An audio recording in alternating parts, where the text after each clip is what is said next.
बहुत समय पहले की बात है। एक छोटे से गांव में एक लड़का रहता था जिसका नाम अर्जुन था। अर्जुन बहुत ही चंचल और जिज्ञासु बच्चा था। उसे हर चीज में कुछ नया जानने की उत्सुकता रहती थी। एक दिन अर्जुन ने अपनी दादी से सुना कि दुर्गा माँ का एक कवच है जो उन्हें हर प्रकार की बुरी शक्तियों और नकारात्मक ऊर्जा से बचा सकता है। अर्जुन की जिज्ञासा और भी बढ़ गई। उसने सोचा कि अगर यह कवच इतना शक्तिशाली है तो उसे इसके बारे में और जानना चाहिए। अर्जुन दौड़ता हुआ अपनी दादी के पास गया और पूछा, दादी, ये दुर्गा कवच क्या है और क्या ये सच में हमें बुरी शक्तियों से बचा सकता है? दादी ने मुस्कुराते हुए कहा, हाँ बेटा, दुर्गा कवच एक बहुत ही पवित्र और शक्तिशाली मंत्र है। इसे सही तरीके से उच्चारित किया जाए तो यह हमें नकारात्मकता और बुरी शक्तियों से बचाता है।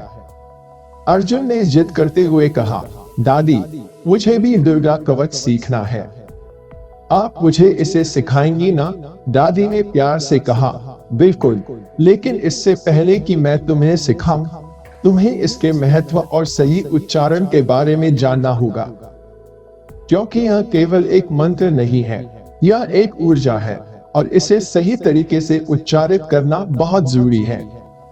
दादी ने अर्जुन को बताया कि दुर्गा कवच का उल्लेख हमारे प्राचीन ग्रंथों में मिलता है, विशेष रूप से मार्कंडेय पुराण में। दुर्गा सप्तशती, जो 700 श्लोकों का एक पवित्र ग्रंथ है, उसमें दुर्गा कवच का वर्णन मिलता है। यह कवच हमारे चारों ओर एक अदृश्य सुरक्षा कवच की तरह कार्य करता है। जब हम इसे सही तरीके से और पूरी श्रद्धा के साथ उच्चारित करते हैं तो यह हमें हर तरह की नकारात्मकता, बुरी नजर और बुरी शक्तियों से बचाता है। दादी ने कहा, दुर्गा कवच के उच्चारण के दौरान हर शब्द का सही उच्चारण बहुत महत्वपूर्ण होता है। अगर हम इसे सही तरीके से नहीं करते हैं तो इसकी शक्ति कम हो सकती है। इसलिए इसे सीखने से पहले तुम्हें धैर्य और समर्पण के साथ इसके उच्चारण की विधि को समझना होगा। अर्जुन की जिज्ञासा बढ़ती जा रही थी। उसने दादी से पूछा, लेकिन दादी, अगर हम सही उच्चारण नहीं कर पाए तो क्या होगा? क्या इससे कोई नुकसान हो सकता है? दादी ने हंसते हुए जवाब दिया, नहीं बेटा, अगर तुम्हारा उच्चारण गलत भी हो जाए तो कोई नुकसान नहीं होगा।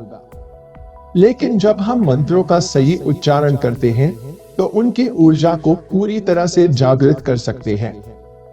जैसे कि अगर तुम कोई गीत गाते हो और उसमें एक भी सुर गलत हो जाए तो वो गीत उतना अच्छा नहीं लगता है ना? वैसे ही अगर हम मंत्र का सही उच्चारण नहीं करते तो उसकी पूरी शक्ति को महसूस नहीं कर पाते। अब दादी ने अर्जुन को दुर्गा कवच का प्रारंभिक उच्चारण सिखाना शुरू किया।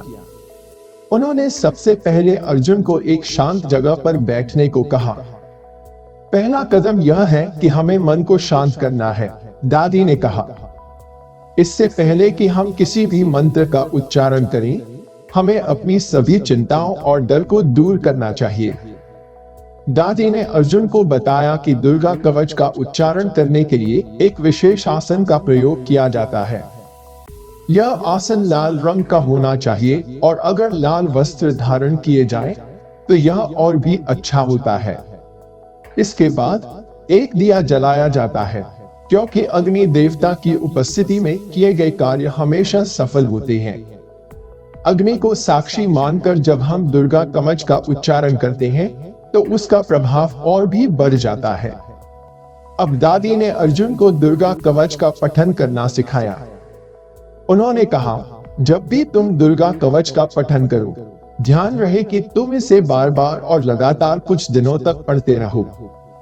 इससे इसकी शक्ति तुम्हारे चारों ओर एक सुरक्षा कवच बना देगी। दादी ने आगे बताया कि दुर्गा कवच का पाठ करते समय हमें अपनी आत्मा के चारों ओर एक अदृश्य सुरक्षा कवच महसूस करना चाहिए।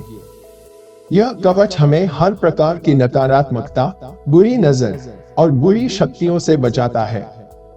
अगर किसी को किसी प्रकार की नेगेटिविटी महसूस हो रही हो या कोई बुरी शक्ति का भय हो, तो दुर्गा कवच का पाठ करने से वह सुरक्षित रहता है।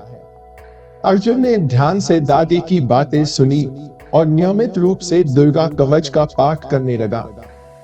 कुछ दिनों के अभ्यास के बाद अर्जुन ने महसूस किया कि उसका मन अधिक शांत और स्थिर हो गया है। उसे किसी भी प्रकार की बुरी नजर या नकारात्मकता का डर नहीं रह गया था। वह हर दिन एक नई ऊर्जा और उत्साह के साथ जागता था। दादी ने अर्जुन को बताया कि दुर्गा कवच के साथ साथ और भी कई प्रकार के कवच होते हैं जो हमें नकारात्मकता से बचाते हैं, जैसे कि भैरव कवच, हनुमान चालीसा, बजरंग बाण और नरसिंह कवच। इन सभी कवचों का उच्चारण भी उतना ही शक्तिशाली होता है जितना कि दुर्गा कवच का, लेकिन इनमें से हर एक का प्रभाव तब अधिक होता है जब इन्हें बार बार और नियमित रूप से पढ़ा जाता है। अर्जुन ने अपनी दादी से पूछा, दादी, अगर हम इन सभी कवचों का पाठ करें तो क्या होगा? दादी ने कहा, बेटा, अगर तुम सभी कवचों का पाठ करते हो तो तुम्हारे चारों ओर एक बहुत ही मजबूत सुरक्षा कवच बन जाएगा। लेकिन यह याद रखना कि किसी भी मंत्र का उच्चारण तभी प्रभावी होता है जब उसे श्रद्धा और भक्ति के साथ किया जाए। दादी ने अर्जुन को बताया कि दुर्गा कवच का पाठ नित्य पूजा में भी किया जा सकता है। अगर कोई व्यक्ति अपनी दैनिक पूजा के दौरान दुर्गा कवच का पाठ करता है तो उसे कोई अन्य सामग्री की आवश्यकता नहीं होती। केवल एक दिया जलाकर श्रद्धा और भक्ति के साथ दुर्गा कवच का पाठ करना चाहिए। यह नियमित पाठ हमारे जीवन में एक स्थायी सुरक्षा कवच की तरह कार्य करता है। दादी ने कहा, अगर तुम अपनी पूजा के दौरान दुर्गा कवच का पाठ करते हो तो यह तुम्हारे चारों ओर एक अदृश्य सुरक्षा कवच बना देगा। यह कवच तुम्हें नकारात्मकता और बुरी शक्तियों से बचाएगा और तुम्हारे जीवन को शांतिपूर्ण बनाएगा।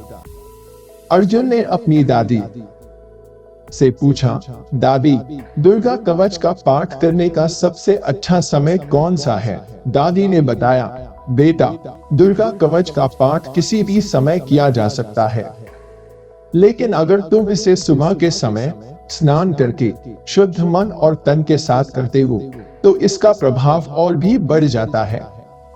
दादी ने अर्जुन को बताया कि सुबह का समय विशेष रूप से पवित्र माना जाता है। इस समय वातावरण शांत होता है और हमारे मन की स्थिति भी शांत और स्थिर होती है। इसलिए इस समय दुर्गा कवच का पाठ करने से हमें अधिक लाभ मिलता है। अर्जुन ने जब दुर्गा कवच का नियमित रूप से पाठ करना शुरू किया तो उसने महसूस किया कि उसकी श्रद्धा और भक्ति में बढ़ोतरी हो रही है।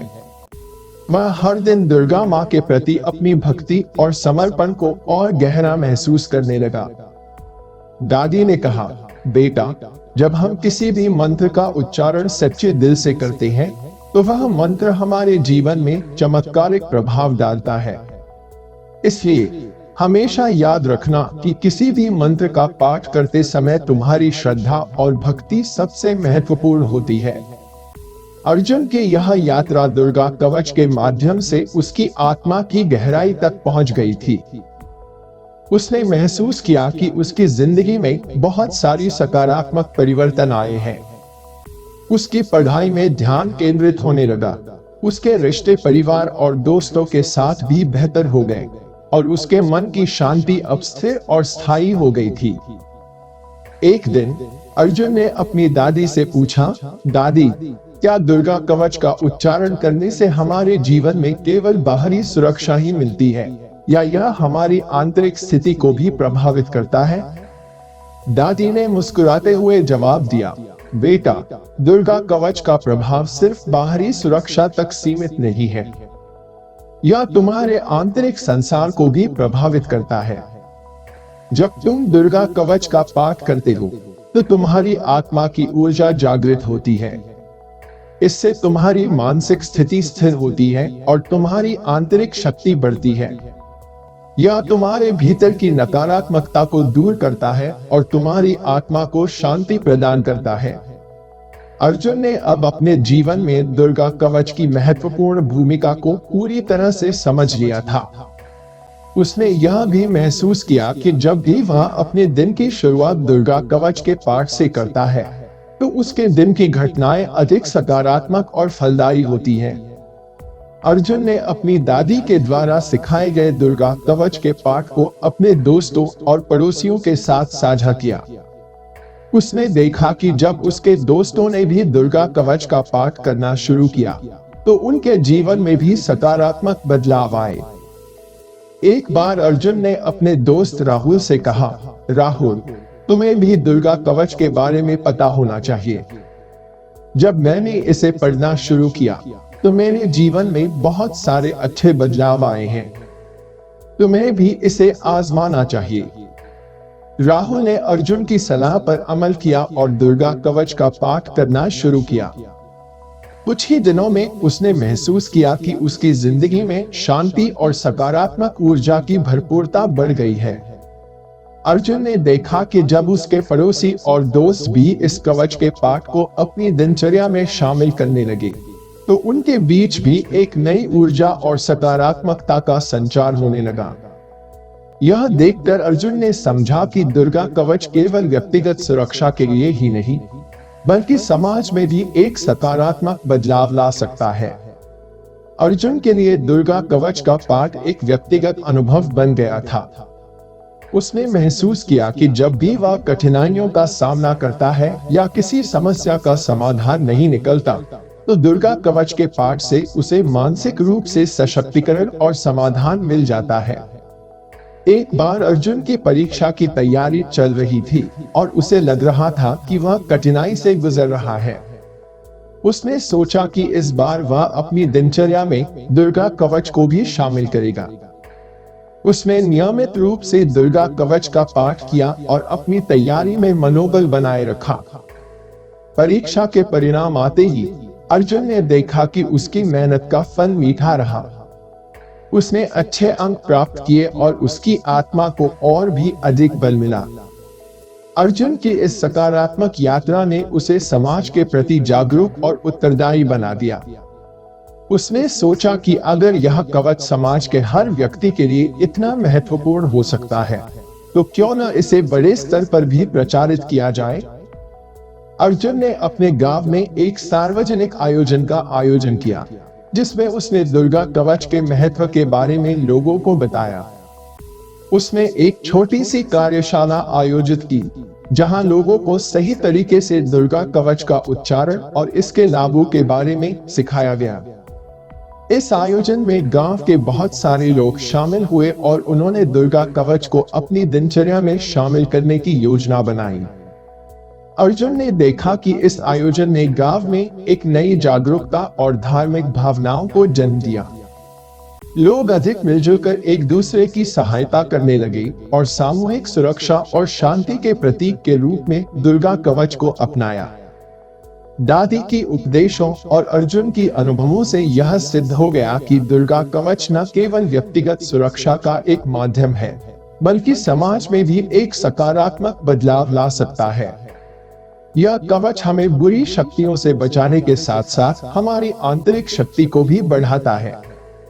अर्जुन के जीवन में दुर्गा कवच के महत्व को पूरी तरह से समझने के बाद उसने इसे अपने दैनिक जीवन का एक अनिवार्य हिस्सा बना लिया।